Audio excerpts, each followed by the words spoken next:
Eu vou pedir, já que a igreja está em pé, que abram as vossas Bíblias na carta aos Romanos, carta de Paulo aos Romanos, capítulo 2. Carta de Paulo aos Romanos, capítulo 2, a partir do versículo 6, eu estarei lendo, para que a gente possa ter uma noção da palavra de Deus e o que Deus vai falar nessa noite. Capítulo 2, versículo 6, quem achou diz amém. O qual recompensará cada um segundo as suas obras, a saber, a vida eterna aos que, com perseverança em fazer o bem, procuram glória e honra e incorrupção, mas indignação e ira aos que são contenciosos e desobedientes à verdade e obedientes à iniquidade. Tribulação e angústia sobre toda a alma do homem que faz mal, primeiramente dos judeus e também do grego. Glória, porém, e honra e paz a qualquer que faz o bem, primeiramente aos judeus e também ao grego, porque para com Deus não há acepção de pessoas. Amém? Pode se assentar, meus irmãos. Eu quero já de antemão entregar aqui a saudação do vosso pastor Isaías. Ele disse que já esteve aqui no sábado passado. Quero deixar os parabéns para o pastor Isaac. Deus abençoe o senhor, viu? Parabéns à igreja pelo pastor abençoado que vocês têm, e que Deus abençoe, assim como no versículo diz, que Deus recompensará a cada um pelo ótimo trabalho que Deus tem feito aqui nesse lugar. Que cada irmão aqui que contribuiu, seja com uma colherzinha de massa, uma pazinha de areia, um tijolo, possa receber lá na glória essa recompensa. Amém? Meus irmãos, eu não quero perder muito tempo, não quero me enrolar muito, e eu gostaria que os irmãos entendessem como Deus não faz acepção de pessoas. Como Deus, aos olhos de Deus, não existe rico, pobre, alto ou baixo. Não, para Deus não existe isso. E quando eu estava orando para Deus me dar uma direção a respeito dessa palavra, eu fui levado ao primeiro livro de Reis, capítulo 17. Capítulo 17, no versículo 17, nós vemos a história de um dos profetas que mais me chama a atenção, um dos profetas que me encantou com o seu ministério, que é o profeta do fogo, o profeta Elias. O profeta Elias foi um homem que desafiou o império das trevas. Elias foi nada mais nada menos aquele homem que desafiou a tão temida Jezabel. Elias foi aquele homem que não temeu diante das dificuldades, e de tão íntimo de Deus que ele se tornou, que quando ele começou a clamar pela morte, pelo desespero de estar correndo risco de vida, Deus enviou um secretário até ele para dar ânimo para ele.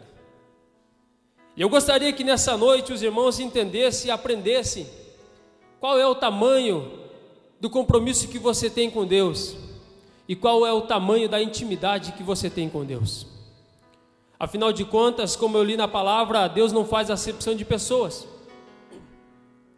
E quando eu estava estudando essa mensagem, eu estava me lembrando que aos 12 anos de idade, quando eu entrei dentro de uma igreja, que Deus me alcançou com a sua forte mão, eu entrava e contemplava o púlpito cheio de obreiros e pensava, eu jamais chegarei ali. Eu jamais serei capaz de estar no lugar daqueles homens. Mas nós temos que se lembrar que o homem, ele é dotado de falhas e defeitos. Mas a principal pergunta é como ele se comporta diante dessas falhas e esses defeitos. Deus permanece imutável, mas o homem não. O homem por si próprio ele é fraco, mas muitas vezes ele não reconhece a sua fraqueza. O homem por si próprio, ele tem a malícia no seu coração, na sua natureza, mas ele muitas vezes se esquece de pedir graça a Deus para vencer essas fraquezas. E Elias, quando ele diz no versículo 17 para Acabe, ele diz assim, no versículo 17 diz assim: então Elias, o tisbita da terra de Gileade, disse a Acabe, tão certo como vive o Senhor, Deus de Israel, que nem orvalho e nem chuva haverá segundo a minha palavra. Veja o grau de intimidade desse homem, desse profeta com Deus. Veja o grau de intimidade que esse profeta tinha com Deus.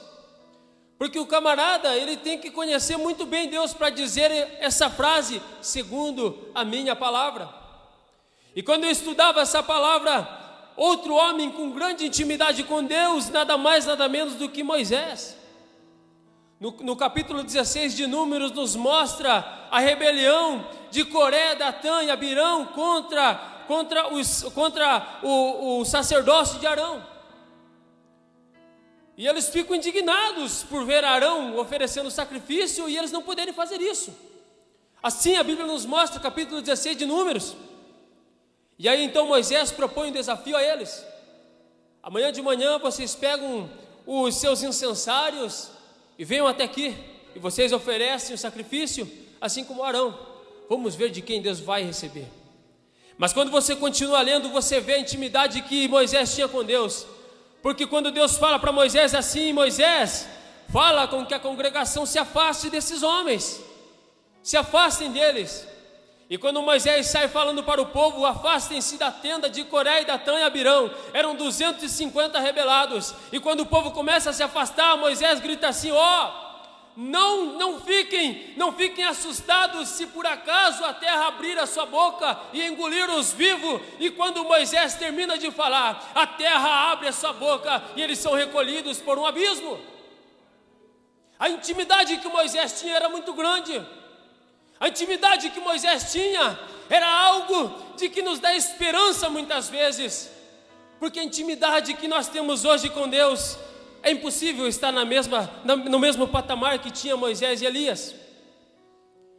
E nesse tempo difícil nós vemos que muitas pessoas têm deixado de lado a sua intimidade com Deus. E essa pandemia, ela tem deixado-nos uma coisa bem clara: que os verdadeiros adoradores estão adorando ao Pai em espírito e em verdade. Aqueles que oravam pouco já não oram mais, e aqueles que oravam muito estão orando pouco. Mas o Espírito Santo de Deus, ele está passando por todo lugar e ouvindo o clamor das almas que estão clamando e adorando ao Pai em espírito e em verdade. E nós vemos que a intimidade de Elias era tão grande que ele dá essa palavra, esse veredito a Acabe. Acabe foi o 6º rei que reinou em Israel. Ele foi o 6º na monarquia, depois da morte de Davi, depois da morte de Salomão. E então nós vemos que Acabe, ele se tornou temível por conta das alianças que ele fez com Jezabel. Ele se casou com uma mulher perversa.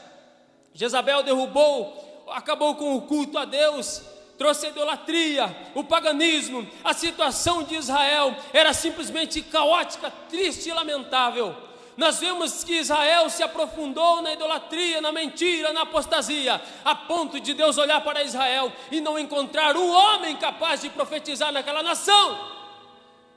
Mas Deus chamou Elias de Tisbe, próximo a Gileade, para vir profetizar na terra de Israel. Deixa eu falar uma coisa para você: os grandes estão com medo, mas os pequenos estão adorando ao Pai. Aleluia! E nós vemos que parecia tudo normal em Israel, estava tudo muito bem, estava tudo muito tranquilo, quando aparece um homem vestido de pele de camelo e comendo gafanhotos do deserto. Escuta só, quando você assume um compromisso com Deus, isso requer um pouco de dor, um pouco de sofrimento, um pouco de angústia, um pouco de solidão, mas Ele não te abandona. Aleluia! E nós vemos que o mundo hoje, ele está se sentindo muito bem nessa situação.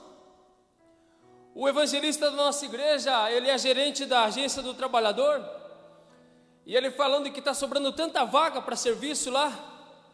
E eu perguntei para ele, eu questionei: mas por que isso? Ele disse: é que todo mundo está acomodado com esse auxílio emergencial. Trago verdades, meus irmãos, mas o mundo está se sentindo muito bem diante dessas circunstâncias. O mundo está se sentindo ótimo diante dessa situação.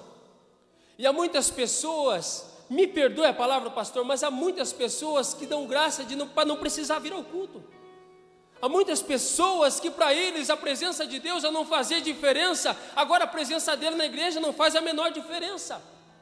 Há muitas pessoas que se sentem bem nessa situação. Assim estava o povo de Israel. O pecado fazia bem para eles. O pecado simplesmente, ele não chega de uma forma brusca na vida de uma pessoa. Uma pessoa, ela não decide em beber cachaça do dia para a noite. Ele não sai do culto de Santa Ceia pronto para passar num bar, não. Mas o pecado, ele entra aos pouquinhos. Ele vai cegando os seus olhos. Ele toma o teu direito de primogenitura. Ele vai aos pouquinhos, ele vai obscurecendo a tua visão. Ele vai deixando com que você deixe de lado aquilo que é bom. Você vai deixando as prioridades para com Deus para depois. É dessa forma que o pecado vai entrando nos nossos corações. O pecado, ele não nos muda de uma forma tão brusca. Quando eu vejo lá em Juízes 16 a história de Sansão, ele não foi do dia para a noite que ele perdeu o seu nazireado, mas ele por 6 vezes ele foi intentado, até que na 6ª vez ele cedeu à tentação e teve o seu nazireado negociado. Eu falo uma coisa para você, meu irmão: tome cuidado com as suas alianças, tome cuidado com o que tem tomado a sua primogenitura, preste atenção com quem você tem andado, se é alguém que te aproxima de Deus ou te afasta de Deus. Tome cuidado, porque nesse tempo há muitas pessoas sendo enganadas. E Sansão, ele só percebeu que havia sido enganado quando ele já não tinha mais a presença de Deus. Às vezes torna-se tarde demais para você descobrir que você perdeu o que você tinha. Torna-se tarde demais para você querer retomar e recobrar os ânimos na presença de Deus. E aí nós vemos que, sem a presença de Deus, nós nos tornamos simplesmente um vaso sem valor dentro da casa. Nos tornamos uma dracma perdida dentro da casa. Vem ao culto quando dá, vem ao culto quando pode, vira ao culto para ele algum empecilho. Aquele irmão está dirigindo, aquele irmão vai cantar, eu não vou hoje, eu não quero ir. Meu irmão, toma cuidado, meu irmão. Não deixe que a presença de Deus seja levado pela murmuração, pelo engano, pelo comodismo que muitas vezes tem tomado o coração dos irmãos. E eu quero dizer para você nessa noite que você tem um valor diante de Deus. Há algo especial em você para Deus. É por isso que você está aqui. Quando eu olhava para aquele púlpito cheio de obreiros, eu me julgava incapaz de estar lá. Mas um dia o Espírito Santo tocou no meu coração e disse: você é especial para mim. Ei, deixa eu falar uma coisa para você. Deus está olhando para Eliabe, Deus está olhando para Samar e está rejeitando, mas Ele está te procurando no meio das malhadas. Há muitas pessoas se questionando aonde estão aqueles homens que oravam pelos enfermos para curar. Eu quero dizer uma coisa para você: não precisa estar na mídia, mas você pode estar aqui dentro. Aleluia! Mas antes disso eu quero perguntar para você: há quanto tempo faz que você não fala em línguas estranhas? Há quanto tempo faz que você não sente mais a presença de Deus? Há quanto tempo mais que você não dobra os seus joelhos daquela oração que você não quer levantar? Há quanto tempo que você não desperta na madrugada para ouvir a voz do Deus Todo-Poderoso?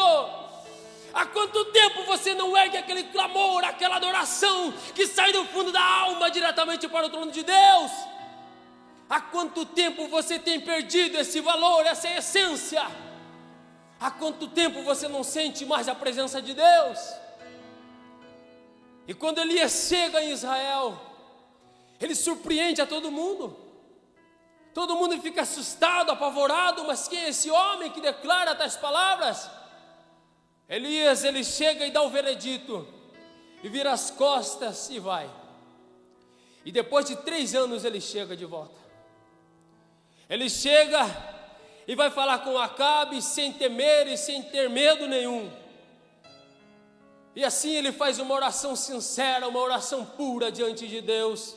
Meu irmão, diante dessas circunstâncias que nós estamos vivendo, há muitas orações sinceras que Deus já não ouve mais. Há muitas orações sinceras que têm deixado de ser feitas. Há muitas orações que têm sido deixadas de lado. Há muitas pessoas que já não oram mais com sinceridade, com o coração quebrantado. Sabe aquele tempo em que Deus procura os verdadeiros adoradores? Esse tempo é agora, meu irmão. Esse tempo é hoje. João capítulo 4, a palavra de Deus nos diz assim, que Deus está procurando os verdadeiros adoradores que o adoram em espírito e em verdade. E o tempo é esse, meu irmão. O tempo é hoje, meu irmão. Sansão, ele perdeu o seu contato com Deus. Ele negociou o seu nazireado por amor ao pecado, porque para ele estava muito bom o tempo de pandemia, para ele estava muito bom o tempo em que o coronavírus invadia aquela região, porque ele começou a fazer os laços com o pecado, ele começou a se entrelaçar com Dalila e não percebia. Meu irmão, nós não percebemos quanta falta nos faz essa oração, muitas vezes se não fazemos. Não imaginamos que esses períodos que nós estamos passando, lá no céu, os anjos estão adorando a Deus ainda. Deus permanece imutável, no mesmo lugar, num trono de glória. Ele é adorado 24 horas por dia. Se você não adorar, lá no céu ele é adorado. Mas a hora que você adora, o céu desce sobre esse lugar. Aleluia. Mas eu quero te perguntar, além de há quanto tempo você não sente a presença de Deus, há quanto tempo você não exerce o seu dom, há quanto tempo você não exerce o seu talento para a glória de Deus, há quanto tempo você não evangeliza, há quanto tempo você não adora, há quanto tempo você não fala em línguas estranhas? Ei, filho pródigo, volta para casa. Aleluia. Lucas 15:18 fala de uma história da dracma perdida. E hoje essas dracmas estão perdidas em todos os lugares do mundo, porque você não vê mais aquelas transmissões dos cultos avivados. Você não vê mais aquela irmãzinha que levantava com autoridade no último banco profetizando para a igreja. Deus, ele é juiz e ele vai julgar a cada um porque tem deixado de fazer os seus ofícios. Há muitas dracmas perdidas dentro do templo. Há muitas pessoas que têm deixado de lado para a última hora o seu ofício. Mas eu falo para você, Deus vai julgar a cada segundo do teu ofício aqui na terra. E nós vemos que no tempo de dificuldade que nós estamos passando, nós vemos a diferença do joio e do trigo. Porque nós vemos que o trigo ele se dobra, mas o joio não se prostra. O trigo ele se prostra na casa, na rua, no trabalho, ele está em oração. Quando eu orava a Deus, eu pedi uma palavra para essa noite. Me veio a voz do pastor Luiz de Carvalho cantando: o Senhor da ceifa está chamando. Aleluia. Quem quer ir por mim a procurar almas que no mundo vão chorando, sem da salvação participar. Fala, Deus, fala, Deus, toca-me com brasas no altar. Fala, Deus, fala, Deus, sim, alegre, atento ao seu mandar. Aonde está você, adorador? Aonde está você, profeta? Aonde está você que está clamando pelo batismo? Aonde está você que falava em línguas estranhas e não fala mais? Aleluia! É um isolamento social e não um isolamento espiritual. Você não entendeu ainda. Mas quando o irmão cantou o segundo hino aqui, o 127 da harpa, era Deus falando: lembra, meu filho, que eu falei com você? Abaixou.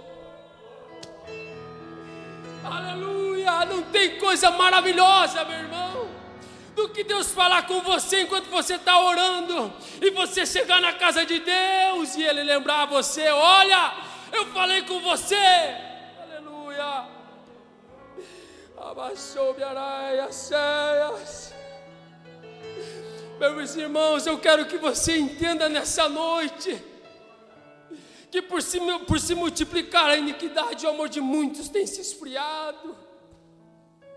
Mas por que você está sendo deixado levar por essas heresias, deixado levar por essa pandemia, deixado levar por essas circunstâncias que têm esfriado, têm apagado a sua lâmpada?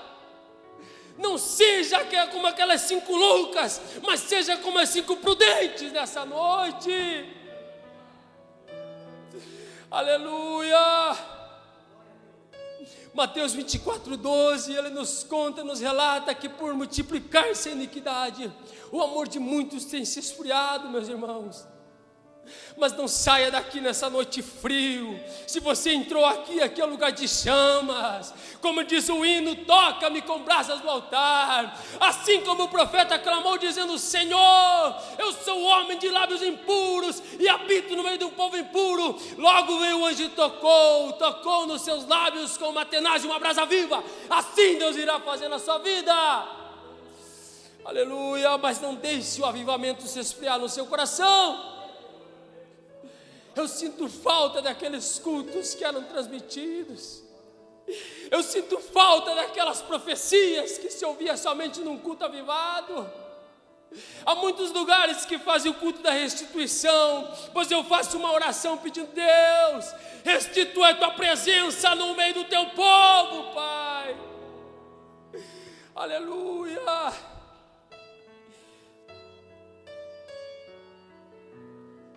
E aí, eu percebendo a situação que o mundo está hoje, o mundo está em crise, o mundo está com medo, o mundo está atônito com o que vai acontecer. Ficam contando nos dedos quem morreu, quem vai morrer, ficam tentando adivinhar do que morreu ou quem será o próximo. Eu quero dizer uma coisa para você: todos os dias quando passa aqueles números lá, eu estou clamando: Maranata, Jesus, aleluia, Maranata, Jesus, aleluia. Há uma quantidade de pastores por aí afora morrendo. Sabe o que é isso? É Deus sacudindo a videira, é Deus sacudindo a oliveira e colhendo os melhores frutos para ir para a glória. Aleluia. Nunca ninguém viveu isso na igreja, mas a igreja tem se adaptado às coisas do mundo. Eu quero falar uma coisa para você: meu Jesus já falou, esses são os sinais que antecedem a minha vinda. Aleluia. Quando nós vemos que existem ciclones em um lugar, a pandemia matando milhares e milhões, quando nós vemos aquelas nuvens de gafanhoto indo daqui para lá e de lá para cá, eu posso me lembrar de Cantares de Salomão, capítulo 2, versículo 8. Esta é a voz do meu amado dizendo: eu estou chegando. Ele vem saltando sobre os montes. Eu posso ouvir os passos do meu noivo. Aleluia. Eu peço que a igreja se coloque de pé nesse momento. Eu preciso encerrar essa mensagem.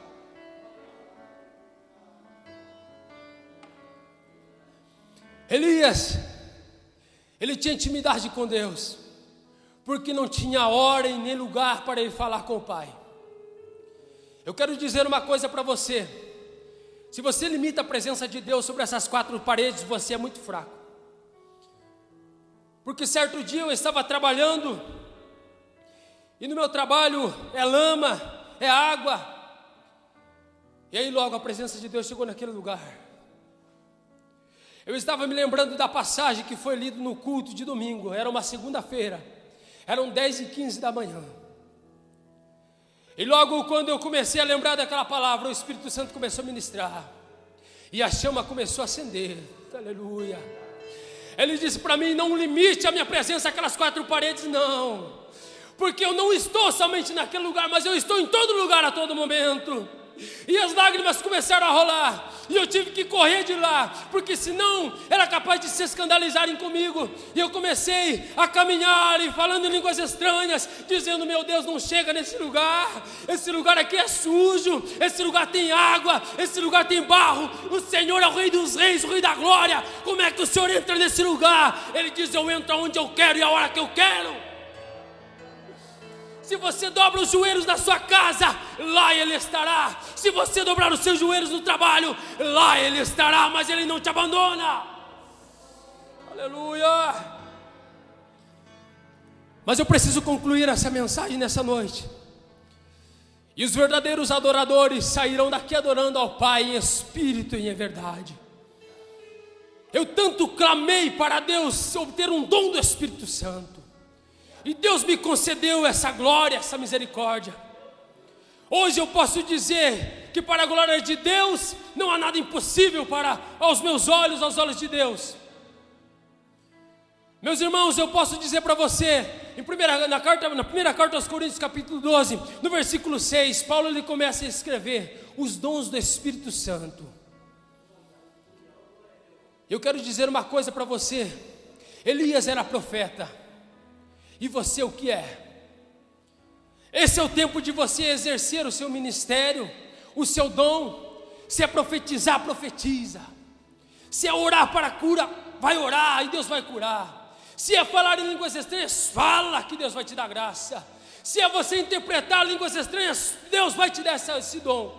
Mas você precisa buscar, Hoje é a noite de você buscar dons do Espírito Santo. Eu estou falando aqui na autoridade do Espírito Santo de Deus, hein? Ele tem dons para entregar. Se você teve o trabalho de sair da sua casa e chegar até esse lugar, Ele já estava com você lá na casa. Você estava caminhando para vir para o culto, você estava dirigindo, Ele estava falando com você. É hoje a noite de você encontrar o dom que você tem clamado. Se você estava orando para ser batizado, continua orando, Ele vai te batizar. Mas ora com fé, com humildade, com graça, com autoridade. E Paulo ele diz assim: dá o dom da sabedoria, o dom da ciência, o dom da fé, o dom da cura, o dom da interpretação de espírito, o dom de falar em línguas estranhas, o dom de interpretação de línguas estranhas. Há dom para todo mundo aqui, há dom para todos, mas está faltando gente para assumir esses dons, Está faltando adoradores para assumir esse ofício. Elias, ele se sentia sozinho muitas vezes, meus irmãos. Quando você assumir o compromisso com Deus, não te ligue quando você sentir solidão, quando você sentir a falta dos seus amigos, dos seus colegas. Olhe para o teu lado e se lembre que o Rei da Glória está ali com você. Aleluia. Glória. E se você sentiu a necessidade de vir até a frente, venha. Venha, porque eu tenho a certeza, pela autoridade do Espírito Santo, quando você orar, Deus vai dar graça. Quando você clamar, Deus vai te ouvir. Se você tem buscado o dom do Espírito Santo, é hoje. Não deixe para amanhã, é hoje. Ele vai te visitar no trabalho, na sua casa, aonde você estiver, Ele vai te visitar. Pode vir, venha, mas venha com a ciência no seu coração, de que Deus ele vai te dar um dom, o dom que você tem clamado, o dom que você tem esperado para Deus. Se existe alguém aqui enfermo, eu peço que venha à frente também, eu vou orar.